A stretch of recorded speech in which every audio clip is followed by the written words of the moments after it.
dregur hún í sig kalda loftið. Æðardúninn hann aðlagar sig því hitastig sem það er í.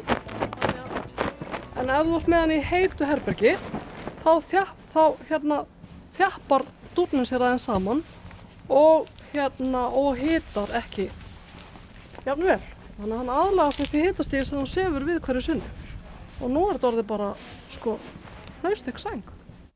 Það var í september 2018 sem Ragna Óskarsdóttir og Þórir Guðmundsson komust að sannleikanum vinnsluna á íslenskum æðardún og þau hafa vart hugsað annað síðan. Á innan við ári var þetta hugarfóstur þeirra að nýju fyrirtæki á Borgarfirði eystra sem fullvinnur nú æðardún og framleiðir úr honum sængur. Íslendingar, þeir framleiða 75% af heimsframleiðslu æðardúns og það er náttúrulega tilkomið vegna þess að íslenskir æðarbændur hafa í gegnum aldirnar, frá landnámi nánast, hirt æðarvörpin á varptíma, hirt vel æðarfuglinn, verndað fuglinn fyrir tófu og máf og svona dránirkju og fá síðan alltaf að launum þennan yndislega dún sem að fuglinn fellir sjálfur í hreiður sitt. Og hann er þá búinn að þjóna sínu tilgangi? Hann er búinn að þjóna sínu tilgangi. Fuglinn losar dúninn sjálfur af sér og skilur hann eftir hreiðrinu. Og síðan tekur sagan sig á næsta ári. Þetta er ótrúlega fyndið að koma við þetta. Já, og þetta er eini dúninn sem hún færð í heiminum sem að fuglinn leggur sjálfur frá sér í rauninni sem sagt. Að gæsadúna og andardúnn eru báðir þannig að fyrst er fuglinn drepinn og síðan er dúninn réttur af þeim. En sagan þá af þessum æðardún hérna á Íslandi, hún nær bara langt aftur?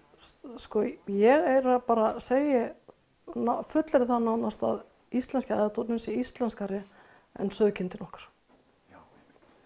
Þetta er, og svona leyndarmál sem er mörgum hulið, hvað við höfum, hvað bændur hafa virkilega sinnt og hugsa vel þennan fugl í gegnum aldirnar. En núna eru þið hérna farin að fullvinna æðardúninn og það er kannski ekki alveg eins löng saga af Nei, hún er mun styttri. Hann, Óli og Jóhanna sem eru æðarbændur í Loðmundarfirði, að þau sem sagt búa hér á Borgarfirði og ég og maðurinn minn, við skröppum í kaffeteríu fyrra.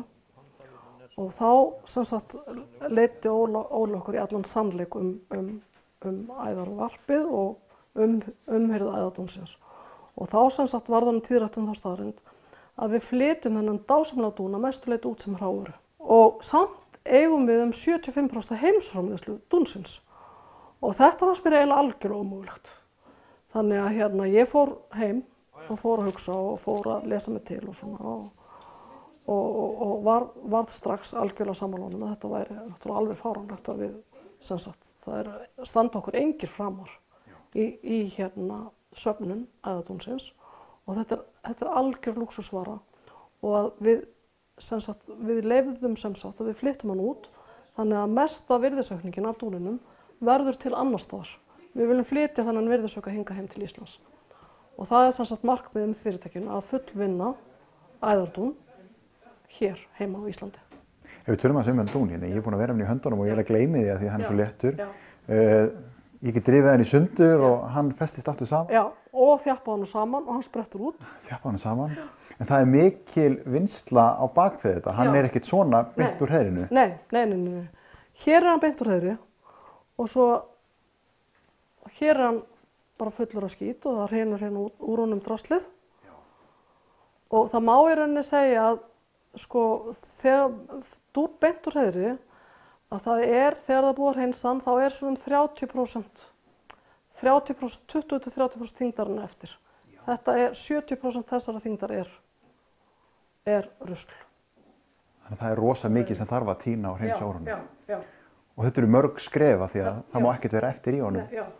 Og vinnsla dúnsins er alveg saga út af fyrir sig. Það er þannig eins og með dúnin okkar að þá sem sagt Óli og Jóhanna er með varpið í Loðmundarfirði. Loðmundarfjörður, það er ófært til Loðmundarfjörðar megni árinu.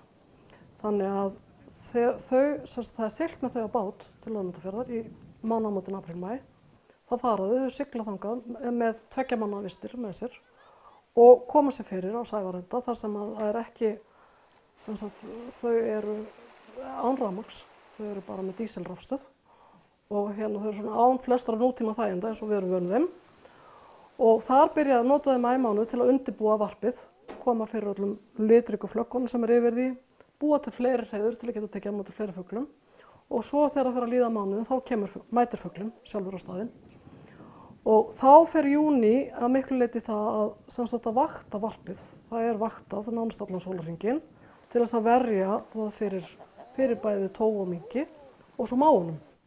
Þannig að þau vaka, það er vaka fram að nætur yfir varpinu og síðan sem sagt lýkur þessu þannig að í lok júní, þegar það leyti sem að fuglarnir eru að koma úr eggjunum, að þá er gengið allt og dúninn hreinsaður úr.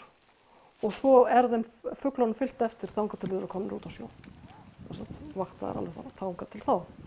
Síðan er dúninn tekinn, þau taka dúninn og þau þurrka hann á grindum bara út á hlaði, sævarenda, þar hann þurrkaður í sólinni. Síðan tekur við það ferli að það er farið með dúninn í sérstakar hreinsistöðvar, þar sem hann er fyrst hitaður í 36 klukkutíma upp í 120 gráður til að drepa allt kveikt í honum og þar líka verður töluvert á ruslinu bara að méli, bara leggur úr. Þegar hann kemur úr hérna ofninum, þá er hann fyrst náttúrulega sjálfsögðu látinn kólna og svona afrafmagnast. Þá er hann settur í kraflara sem grófhreinsar hann, rusli úr honum og þaðan fer hann síðan í fjaratínsluvél sem að hreinsa hann enn betur. Svo lýkur þessu á handhreinsun.